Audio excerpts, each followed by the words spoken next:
Hello, hello. Good morning. We'll get started here just in a little bit.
Alrighty, it's time for us to start breathing, start moving around.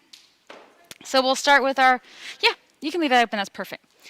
Let's go ahead and slide one of your blocks over to the wall. We'll start with our calf stretch. So the block is touching the wall. We're going to take our left foot forward. We'll start with the back heel down in the beginning. You make sure the left leg is straight. You have as much of the bridge of the arch of the foot up the block as possible. And then when you're ready, you pick up the back heel. You make sure that left leg stays straight. And you do the thing that's most important about our time together is you breathe. It's necessary, but it's surprising how easy it is to not inhale. If you've never caught yourself holding your breath, you don't ever catch yourself inhaling. I was like, oh, I was inhaling. I didn't know about that. That takes some awareness. And so now with the back heel up, you stand up nice and tall. You pick the back heel up. So this heel that's right here. Yeah, there you go. And now try to straighten the front leg. That is it. If your eyebrows raise, that's a good sign you're doing it right. So if you had a job in our class today, it would be one simple thing. It's to inhale. Take many moments, close your eyes as you feel this stuff.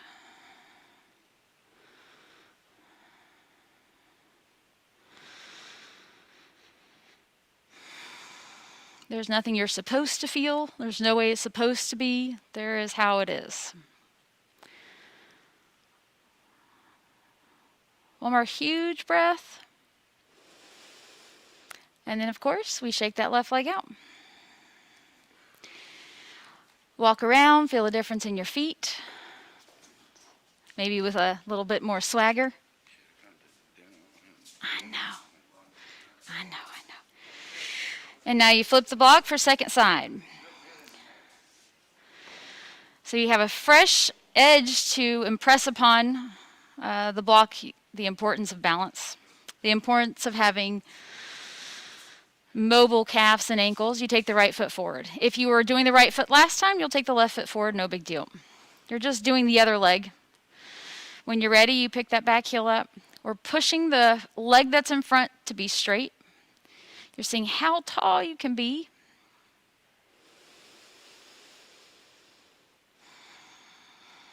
This is one of those stretches you could do every single day. Can you feel the twitchiness of the foot as you try to work on balance? If you do have your hands on the wall, try to lighten the touch. We want that, yes, that twitchiness. We want the twitchiness. But can you keep it out of the arms and keep it only in the ankle?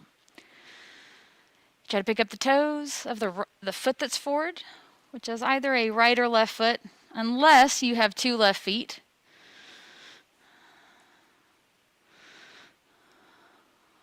Well, that's not a problem. One more breath. You got it. You shake that out.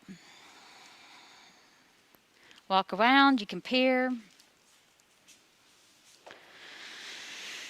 And now we slide that same block over to the green line. You're going to stand with the left hip closest to the wall. And we're going to be standing on the left foot. So you make sure the heel is solid on the block. If you have to pick, the toes hang off the front edge. And then you make sure that the pinky toe is nowhere near the outside edge of the block, because the block can flip on you. And that's not the kind of flexibility we're after. There we go. Catch your arms behind the back. If you need to, you have your left fingertips on the wall, but you don't want to be leaning on the wall. We want the foot to do the work here. So you try to keep the left leg straight. And can you keep all the twitchiness in the left ankle? In fact, can you exaggerate that twitchiness? Can you make the foot work more than necessary?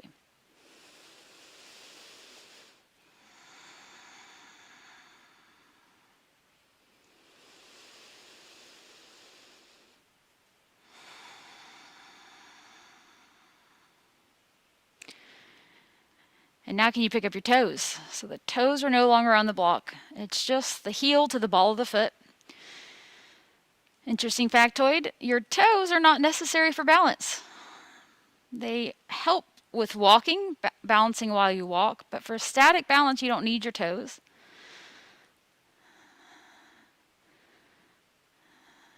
And now with the toes up, you try to spread the toes wide.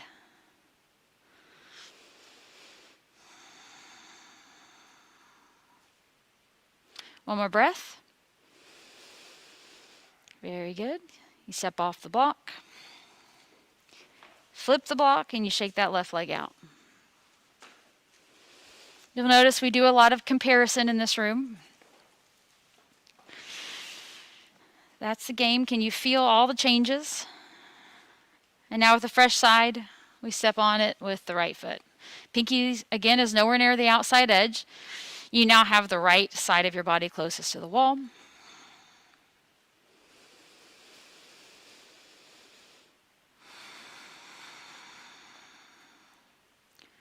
Right foot is typically worse at balance than the left. So if this feels more wobbly, that only means you're almost certainly right-handed. So you take the left arm behind the back. Take as many breaks as you need to. Just in case, so you don't step back on it and trip over. Imagine I've caught you by your head and I'm pulling you straight up towards the ceiling. How tall can you be?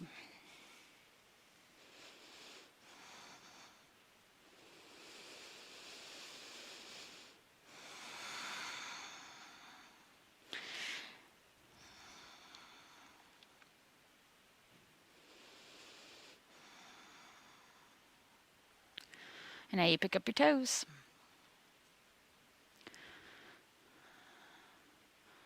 Exaggerating the twitchiness of the right foot. Hoo-wee. Right leg should be talking a little bit at least.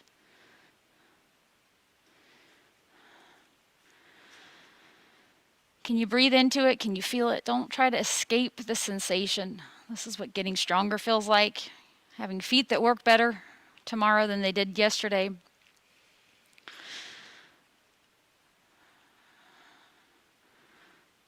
Perfect. One more huge breath. And then you shake that right leg out. Walk around. Feel the feet on the floor.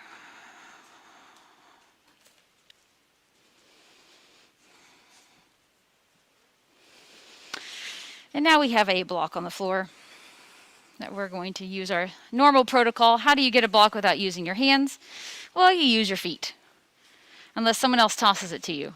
But you're going to use your feet. Now, if you're at home doing this stuff, just make sure you can't knock a breakable thing on the floor. Standing on your left foot, you're going to use your right foot to somehow flip the block on top of the foot. And then you're going to try to kick it up to you. Or across the room. Just give it a couple shots.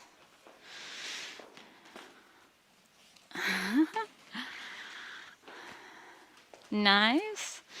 It's just like that.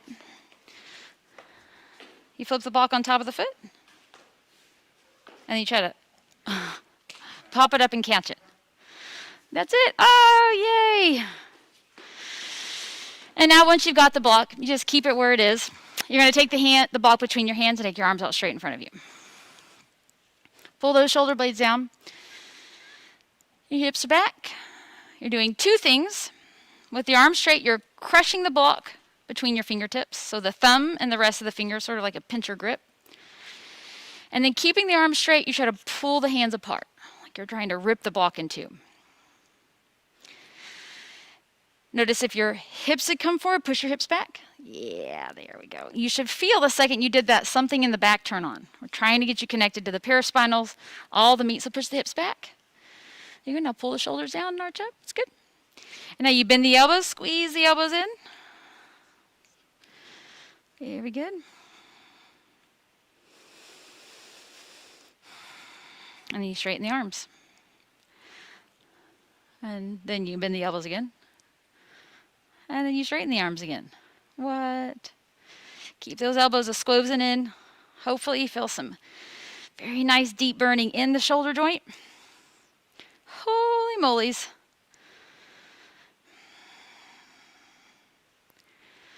Perfect.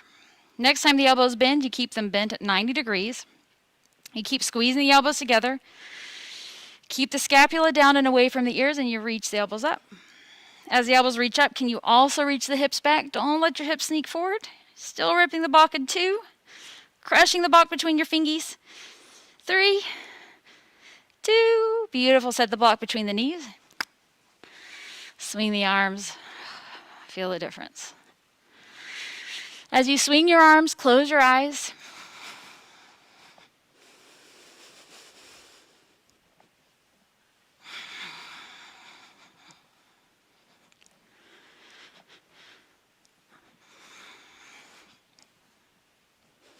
All right. Grab the block again. And now you're going to set the block between your elbows, like so.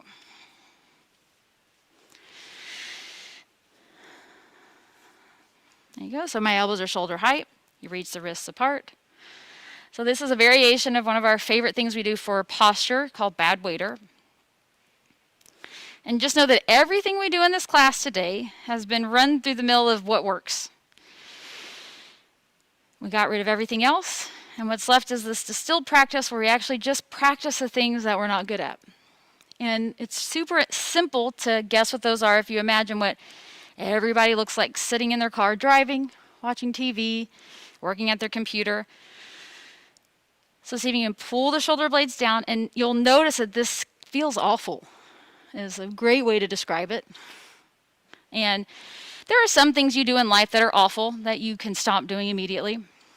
And then there's other things that you may not like doing, like exercise or eating healthy, that regardless of how you feel about them, if you do it, it makes a difference. Keep reaching the wrists apart. Don't let the shoulders come up. You keep them down. You reach the elbows up. Hoo-wee. Huge breaths. 3, 2. Let the block fall to the floor. Oh, goodness. TikTok's ahead.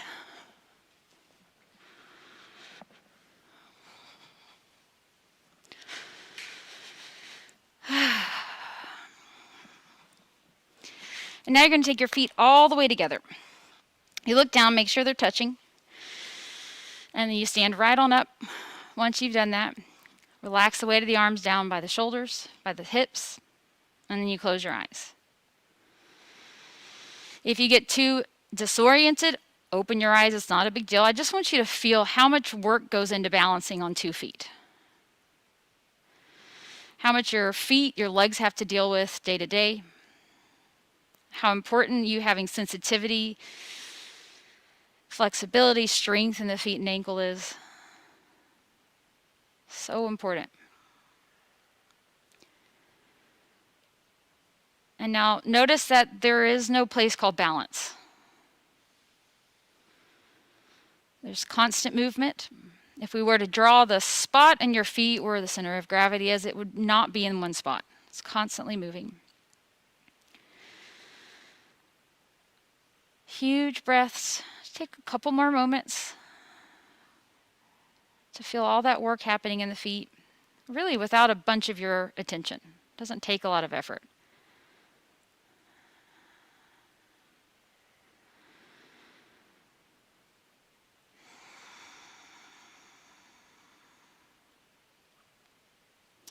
And now one more time, we're going to practice balancing.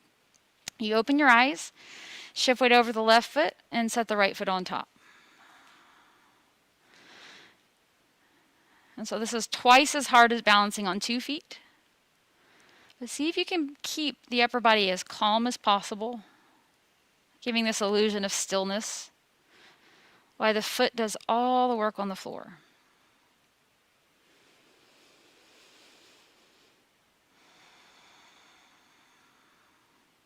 And then we'll do our fancy switch over to the other foot. You're going to take this right leg behind the left. You pick up the left heel as you set the right foot down. And then we switch. Try to recalm the body down. Make that foot and ankle twitch.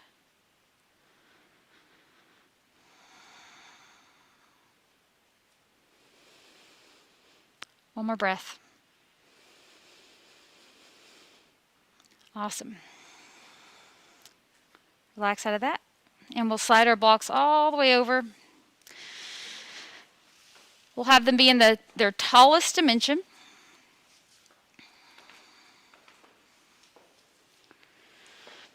Feet are going to be about shoulder width apart. You bend the knees, take the hands just above the knees on the thighs. And so, relax the belly down. I'm trying to arch my chest up in between the arms. Again, you're looking for a contraction along the back. So especially if this is a new movement for you, it might feel terrible. And after we do all this work extending the spine, this is spinal extension, what you're probably going to want to do is stretch your back out. The last time I stretched my back out was 2012. I had all kinds of back issues. I had issues with my shoulders. I have scoliosis, and I don't deal with that anymore. If I sit all day and I slouch in front of my computer, wouldn't you know it, it comes back. But if I can keep myself upright, if I can create this condition for neutral spine in the back, everything works better. So your job is just to notice if you have this urge to stretch the back. If you do have that, you come up, instead of stretching the back out, you walk around, or you lie on the ground, take a nap. No big deal. All right, we're keeping the drapiness of the spine. You slide the elbows onto the thighs. You sink the hips low. Look down at your feet. Make sure your feet are parallel to one another. You're crushing the insides of the foot into the mat, but you're pushing the knees apart. All right, here we go. Up and down with the hips. You keep the weight in the heels.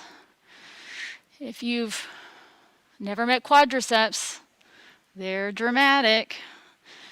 So same thing as I was saying earlier, if you need a break, you just walk around, shake the legs out. It's no big deal.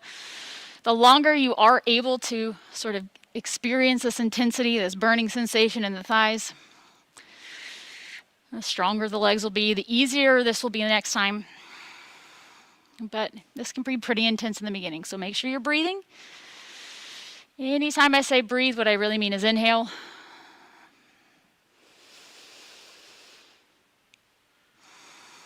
Huge breath. Just 400, and let the arms hang. More, think around the bra.